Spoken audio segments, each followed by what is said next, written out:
নতুন ডিজাইনটার সেলাই কমপ্লিট হওয়ার পরে যখন আপনাদের সাথে ফাইনাল লুকটা শেয়ার করেছিলাম, অনেক আপুরাই এটার ফুল ড্রয়িং টিউটোরিয়াল চেয়েছিলেন।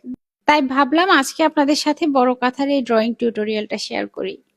শুরুতেই কাঁথার 4 সাইডে 8 ইঞ্চি পরিমাপের বর্ডার লাইন করে নেবেন। এই লাইনটা একটু বেশি বড় রাখার কারণটা একটু পরেই বলছি। 8 ইঞ্চি পরিমাপের বর্ডার লাইন যখন চারপাশে করা শেষ হবে, এরপর প্রত্যেকটা কর্নারের মধ্যে এখন যে ফুলের ডিজাইনটা করছি এই সেম ডিজাইনটাই করতে হবে। 4টা কর্নারে আমি একই ডিজাইনটাই করেছি। মোটামুটি যারা আর্ট পারেন কয়েকবার দেখলেই এই টাইপের ফুল খুব সহজেই আর্ট করে ফেলতে পারবেন। ড্রয়িং এর জন্য স্ট্রাকচারটা আগে থেকে আমি রেডি করে রেখেছিলাম, কারণ স্ট্রাকচারটা যদি আবার ভিডিওতে দেখাতে যাই দেখা যাবে ভিডিওটা অনেকটাই লং হয়ে যায়। স্ট্রাকচারটা করার জন্য একটু বড় সাইজের স্কেল দিয়ে 4 সাইডে মাঝ বরাবর করে 3টা করে স্কেলের লাইন করে নেবেন। এরপর আমি আবারও কর্নারে চলে এসেছি। এই যে একটু আগে বললাম 8 ইঞ্চি পরিমাপের বর্ডার লাইনটা রেখেছিলাম, কারণ এখানে ছোট করে 2 ইঞ্চি পরিমাপের একটা ঘর টেনে নিয়েছি। এখানে ছোট লতা ফুলটা এঁকে নিচ্ছি। এই লতার ডিজাইনটাও একইভাবে কাঁথার চারপাশে হবে। এরপর কাঁথার পাড়ের বা বর্ডারের বাকি যে অংশটা রয়েছে এখানে একটা লতার ডিজাইন করছি। কর্নারের ফুলটা থেকে কিছুটা ডিস্টেন্স রেখে একইভাবে আরো একটা ফুল এঁকে নিতে হবে। তারপর 2টা ফুলের মাঝে একটা লতা টেনে নিয়ে লতার 2 সাইডে 2টা বড় সাইজের পাতা এঁকে নিলেই সুন্দর ডিজাইনটা হয়ে যায়।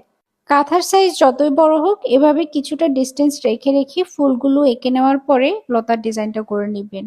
এটা হচ্ছে বর্ডারের একদম লাস্ট কর্নারটা। কাঁথার পাড়ের একটা সাইডে আপনাদেরকে 8টা করে দেখিয়েছি, বাকি 3টা সাইডেও কিন্তু ডিজাইনটা একইভাবেই হবে, কোনো রকম কোনো চেঞ্জ নেই। একইভাবে বাকি 3টা সাইডেও আপনারা ডিজাইনটা করে নেবেন। এবার 4টা কর্নারে ত্রিভুজ আকারের যে বক্সগুলো খালি দেখতে পাচ্ছেন এগুলোতে আর্ট করব। বক্সের মাঝের কর্নার থেকে এবার ডিজাইনটা শুরু করতে হবে। সাইডে যে ফুলের ডিজাইনটা করেছিলাম ওই ডিজাইনটার সাথে মিল রেখে আবারও এখানে ফ্রি হ্যান্ডে একটা ফুল এঁকে নিচ্ছি। প্রায় ভিডিওতে আমি বলেছি বড় কাঁথার যখন কোনো নতুন ডিজাইন করবেন ডিজাইনের প্রত্যেকটা পার্ট যাতে একটার সাথে আরেকটা মিল থাকে সেদিকে খেয়াল রেখে ডিজাইনটা ড্রয়িং করতে। এই যে দেখুন আমি যেমন এখন ডিজাইনটা করছি, কাঁথার পাড়ের ডিজাইনের সাথে কিন্তু মাঝের যে কর্নারের ডিজাইন রয়েছে এটাতে অনেকটাই মিল রয়েছে। এভাবে আপনারাও চেষ্টা করবেন যখন কোনো নতুন ডিজাইন করবেন সাইডের ডিজাইনের সাথে মাঝের ডিজাইনটা কিছুটা হলেও মিল রাখার। এই ডিজাইনটার সেলাই করা ভিডিও আমাদের পেজে রয়েছে। যারা সেলাইয়ের পর ফাইনাল লুকটা দেখতে চাচ্ছেন তারা পেজ ভিজিট করলেই পেয়ে যাবেন ভিডিওটা। আলহামদুলিল্লাহ প্রতিদিনই আমাদের পেজে নতুন নতুন ফলোয়ার অ্যাড হচ্ছে। তো যারা নতুন তারা অনেকেই হয়তো জানে না আমরা জোড়া ছাড়া নকশি কাঁথাগুলো সেল করে থাকি। এখন যে কাঁথায় আমি ড্রয়িং করছি এই কাঁথায়ও কিন্তু কোথাও কোনো রকম জোড়া নেই। আপনারা যারা নিজেরা ড্রয়িং করতে পারেন না তারা চাইলে কিন্তু আমাদের কাছ থেকে এমন জোড়া ছাড়া নকশি কাঁথাগুলো অর্ডার করতে পারবেন।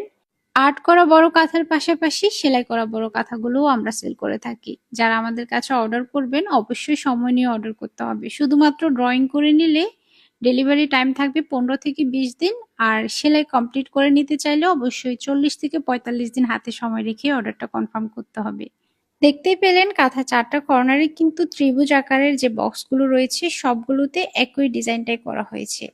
এখন মাঝখানে যে খালি অংশটা রয়েছে এখানে আর্টটা করছি। মাঝের বক্সটাতে যে 4টা কর্নার রয়েছে 4টা কর্নারে এখন যে ফুলটা ড্রয়িং করছি এই ফুলের ডিজাইনটাই হবে। আর্টটা অনেকটাই শেষের দিকে, যদিও ভিডিওতে মনে হচ্ছে খুব সহজে আর্টটা হয়ে যাচ্ছে, কিন্তু এমন একটা বড় কাঁথা আর্ট করতে অনেক সময়ের প্রয়োজন। যারা বড় কাঁথা নিজেরা বাসায় আর্ট করে তারা নিশ্চয়ই বলতে পারবে একটা বড় কাঁথা আর্ট করতে কতটা সময় লাগে। এবার লাস্ট ফুলটা আর্ট করছি কাঁথার একদম মাঝখানে। মাঝ বরাবর ফ্রি হ্যান্ডে প্রথমে এমন একটা ফুল এঁকে নিয়ে এর চারপাশে একই রকমের ফুল আরো 4টা এঁকে নিতে হবে। এই তো চারপাশে যখন ফুলগুলো আর্ট করা কমপ্লিট হবে তারপর প্রত্যেকটা ফুলের উপরে করে 3টা করে পাতা অ্যাড করতে হবে। পাতাগুলো এঁকে নিলেই ফুলের ডিজাইনটা করা কমপ্লিট। এবার চারপাশে যে ফাঁকা অংশটা থাকবে এখানে একটু বড় সাইজের স্কেল দিয়ে বক্স বক্স করে ঘরগুলো করে নিতে হবে। এই যে দেখতেই পাচ্ছেন কত সুন্দরভাবে আমি ফাঁকা অংশ পুরোটাতে স্কেল দিয়ে বক্সগুলো করে নিয়েছি। আর এই হচ্ছে আমাদের বড় কাঁথার ফাইনাল লুক। যারা অর্ডার করতে চাচ্ছেন আমাদের পেজে মেসেজ দিতে পারেন অথবা আমাদের দেওয়া হোয়াটসঅ্যাপ নাম্বারে যোগাযোগ করেও অর্ডার করতে পারবেন।